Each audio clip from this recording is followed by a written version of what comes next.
Hey everyone, it's me HawkeyeG here, and today we are going to do a faction introduction video. This time it will be for the Nagarythe faction of the High Elves, led by Elithanar. So, the Nagarythe faction is actually kind of an interesting one.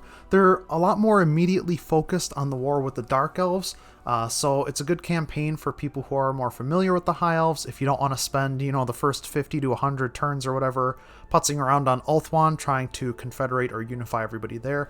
Instead, you kind of get right into the action going up against the Dark Elves. So it's definitely a different campaign. I'm showing the Mortal Empires map here, but it's actually even more... that's more true on the Vortex campaign, where you don't even start on your own continent, you start on their continent. So yeah, it's a pretty unique faction with some unique characteristics. What we're going to be talking about here today are the faction bonuses, so like the specific bonuses that you get faction-wide for playing as this group. We're also going to be talking about Elithanar himself and what unique bonuses he brings to the table, as well as what kind of performance you should expect from him as Legendary Lord, what his playstyle is. And then we're going to lastly talk about the unique mechanic for this faction, which is the Marked for Death mechanic. So with that said, let's get right into it. Now, the first thing to talk about is the faction bonuses that Nagarythe has, okay? And you can see most of them listed here. Honestly, they're pretty straightforward, and actually they're pretty strong, right? Global recruitment duration reduction, that's huge, right? And Tyrion actually has a skill in his unique skill tree that reduces it by another point. So with that combined, you can get 2-turn reduction. It makes a pretty big difference. But even here in general, right? You start here in Arnheim, you kind of have an awkward province. Like, nobody likes starting with a province that looks like this. It doesn't take, you're most likely going to be able to take Titan Peaks from the Cult of Pleasure, and this is going to be a better province for you. But it just kind of goes to show, like, especially in the Mortal Empires map, this bonus really pays off because, you're not really going to be wanting to pull units from the corner of the map too often. It probably won't take you too long to take, some territory here in Ulthuan and be able to use that as a launching grounds. That's a little bit more central. But just in general, like, obviously, if you've played this game, I probably don't have to explain too much why global recruitment duration reduction is a good thing. Same thing for campaign movement range, right? 10% campaign movement range, that is a free, it's just a free bonus for the same thing as the first point in the blue line, right? That's great. Again, probably don't have to explain it too much. It gives literally every army increased movement range. That's nuts. There is the Invocation of HawkeyeG, which is a unique rite, and I'm actually going to talk about that later when I get into the Marked for Death mechanic. So we're not going to cover that too much now. It also says Suitable Climate Wasteland, but this is something you probably want to review because, as you can see, there's actually a decent shortage of suitable climates for Nagarythe, which means that their campaign is going to be kind of pretty single-minded in taking over the Dark Elf territory. I mean, you can see even on Ulthuan, literally the normal, what is this, like Temperate Island or something like that? Yeah, even the normal, like literally the home cities of the High Elves are like unpleasant. Yeah, you can see it's unpleasant. Even that's just moderate, sustainability for the Nagarythe faction. So, just some things to be aware of. It's kind of a small thing. The one last thing to touch on that it actually doesn't tell you here is that there are 2 unique stances affiliated with this faction of the High Elves specifically. And I basically would just compare it to Skaven. They have the Skaven loadout. They have Stalking. This is their standard stance. This is their normal attack stance, but it allows them to be able to ambush on attack. It's great, okay? And then they also have the Underway. I know that's not what this says. It's Shadow Realm Pathways, but if we zoom out a little bit here, I'm having a hard time getting a good look at it, but you can see, perhaps you can see, it's a circle, right? This is the Underway. I mean, you can tell because it's going to let me jump straight over the mountain into this territory, which I clearly can't reach even in March stance, right? Well, I kind of can. Whatever. The point is, this is an Underway stance, right? They have the ambush on attack stance, and they have the Underway stance, right? So those are a couple of the bonuses. That's like something that's not expressed here in the faction bonuses like overview. I don't think it shows it. It doesn't show it on the faction selection screen either. And one more thing that I should actually touch on here, because this is a faction thing, they have a unique building, right? The Asenar camp, which allows them to recruit Shadow Warriors and Shadow Walkers. It also makes them the only faction in the game that can recruit Shadow Walkers. Now, you know, stats-wise, these are a good unit. They're pretty expensive, but in general, it's a better version of the Shadow Warriors, right? Stalk, Master Ambusher, good range, Vanguard deployment, but then it also has poison damage on its missile attack and its melee attack, and its stat line in general is just a little bit better. However, a pretty big downside of these is that they take 2 turns to recruit. So in the early game, whether or not they're a good unit is probably a question for a different video. I don't want to cover it too much here. Just know that this unit exists. It's unique. This building exists. It's unique. Gives you a bunch, like, increased hero and ambush chance, success chance, and reduced hero action and ambush chance for the enemy, as well as reduced campaign movement range for the enemy. Kind of a cool building, but definitely something different. And like I said, the only way that you can get Shadow Walkers is by playing as this faction. So that should cover everything when it comes to the faction bonuses that you get playing as Nagarythe. So now let's talk about Alith Anar. What does he bring to the legendary? What does he bring to the table as a legendary lord? What kind of bonuses does he bring? What kind of playstyle does he have? So we're going to start by looking at the character details panel, because there's something I can touch on here real quick. Obviously his unique trait, right? This kind of helps dictate his playstyle, and we'll see the skill tree bonuses in a little bit as well. I also want to point out, it says he's a hybrid weapon infantry, right? He's one of those, like, he has a bow and a sword kind of deal, right? He's an archer. Well, I would say that he's an archer first, a melee lord second, right? And he has this bonus which increases his ambush success chance very greatly, which is really nice, combined with the ambush on attack possibility, right? Even with the reduction to ambush success chance that the ambush on attack gives, he still comes out at a net 10% positive ambush success chance because of this bonus. You also see that it has reduced upkeep for Shadow Walkers and Shadow Warriors. And I know I just said that I wasn't going to touch on this too much. The reason that I don't find that bonus very useful is because like Shadow Warriors are good, but this bonus is only going to apply to him, right? And because these Shadow Warriors and Shadow Walkers have that spread formation instead of a tight formation, it can make them kind of awkward to fit in. Like, unless you really go all in on like Shadow Warrior, Shadow Walker, like archer spam, if you're trying to do spearmen and archers, it's hard to properly fit Shadow Walkers and Warriors into the army. Like I said, the other problem is the Shadow Walkers take 2 turns to recruit. And yes, I can build that building early in the game and get access to a relatively powerful unit early on. It might actually be a good idea if you do a lot of auto-resolving. But as you can see, I've already deleted it from my first province because I personally don't find it that useful. I'm still going to recruit a few because they're, stats-wise, they're a better unit than the archer, right? And you can see that right here. But in the long run, I don't think they're worth it. Of course, that 50% upkeep reduction bonus only applies to Alith Anar, so by the time that other troops, like other lords, could be recruiting Shadow Walkers into their army, you're probably going to have something better, or at least something a little different. The last thing is their speed isn't good enough, right? Their speed isn't terrible, but like in some cases you're not going to be able to outrun your enemy, and so like the Vanguard deploy and stalk and all that, like firewall moving, that stuff just, it doesn't feel as good. I mean, if you can get caught, obviously it's not that useful, so it can be kind of weird to navigate. Anyway, you have that upkeep bonus. I don't know if it's the most useful thing, okay? Now, for Alith Anar, you can kind of spec him into melee, right? He can be a melee or a ranged lord. I definitely recommend ranged lord, but that's primarily because of the bonuses he gets, right?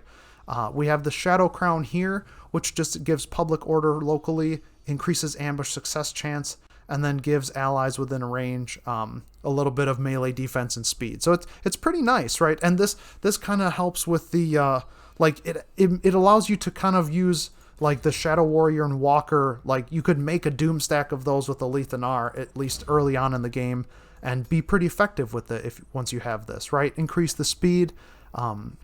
Give yourself that ambush chance. It can be interesting. The other unique item he has is the Moonbow, and this is why I say that he should really be a ranged lord. Increased range, ammunition, and missile strength, and magical attacks. Plus, it gives you a special ability. Like, he really is better as a ranged lord than a melee lord.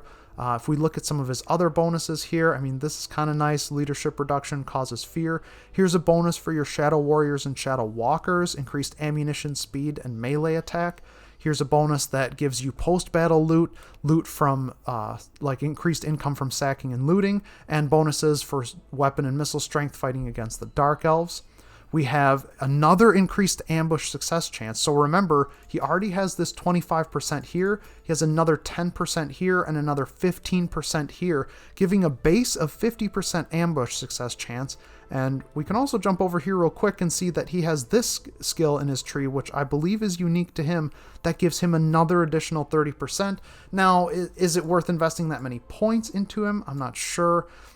It can be tough, right? Because if you want to go this route to get that really high ambush success chance, you are going to have to sacrifice other things. And because he's a hybrid lord, he has like the loose and darken the skies, which can be nice. He also has this unique volley of high arrows ability. So you kind of have to ask yourself, like, you're going to have to make sacrifices, right? Especially if you want to go for this, which I don't necessarily think that you need to. And Elithanar would be the only one that you could go for it on.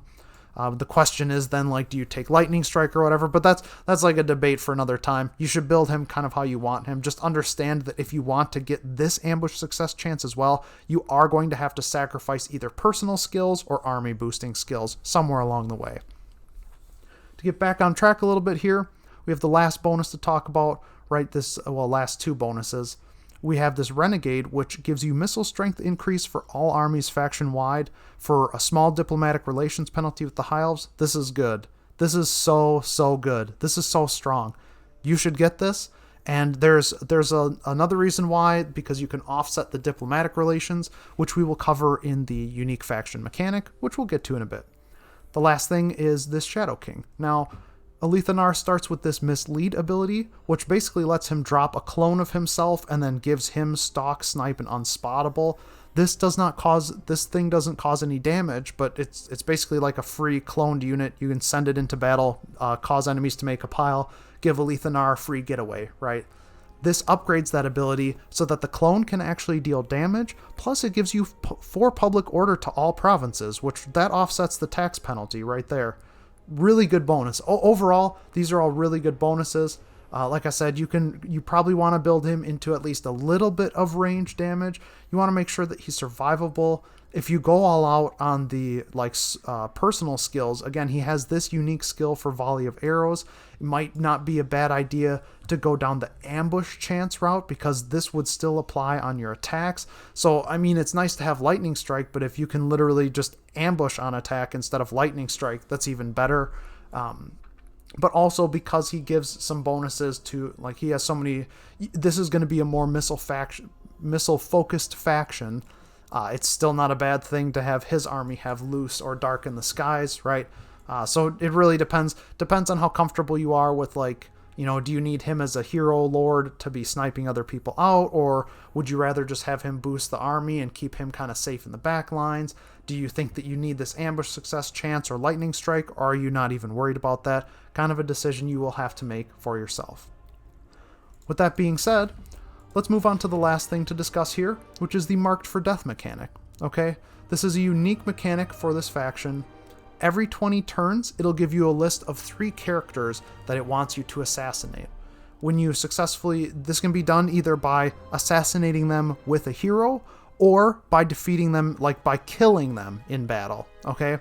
When you do that, you get rewarded the bonus, and the bonuses are pretty good. It gives you money and influence. It can be a very easy way to get influence early in the game, and really just a consistent source of influence throughout the campaign. It also gives you, it's a good source of money, lets you kind of keep your upkeep or your income like a little low, and then being able to supplement it by getting some of these. And then for certain characters or certain missions that it'll give you, it'll also give you an additional bonus that will last for 20 turns. And it's not just, it lasts until the next reset of this. It will last for 20 turns from the turn that you get it. And every one of these bonuses will have that diplomatic relations plus 20 with High Elves. So this is what I was talking about before when I said that you'll have something to offset your penalty on Alethenar for getting the increased missile strength faction-wide bonus at the cost of the diplomatic penalty with the High Elves. And these will stack. So if I have 3 missions here and I successfully complete them all, and all of them have some kind of bonus, it'll give me a base 20 diplomatic relations with the High Elves. Now, the other bonus that we see here, the upkeep bonus, that will vary from like mission to mission. So it might be vigor reduction, it might be upkeep reduction, it might be weapon strength increase, it might be campaign movement range increase, right? Stuff like, so that part can vary, but the other part will always be the diplomatic relations bonus. So again, this resets every 20 turns. So you can see 10 turns from now, it will reset. And then you either have to fight them in battle and kill them or assassinate with the hero. And that brings me back to the last thing to touch on here, which is what I said I would talk about later. The unique right that they have for this faction, which it summons a hero, which the only thing you can do with it is assassinate, and it's a 100% chance. It doesn't matter who you're targeting, it is a guaranteed assassination. So obviously this goes hand in hand with the marked for death mechanic, and since this only has a cooldown of 15 turns instead of 20, you can produce these at a slightly faster rate than you actually get the missions for assassination. You pretty much want to launch this every chance that you get, right? Because like they cost upkeep, but having like if you have like 2 assassins sitting out ahead of time, you can just immediately send them to take out your targets. And the other thing I didn't mention is it's possible if somebody else kills one of these people before you get to them, the mission gets canceled, right?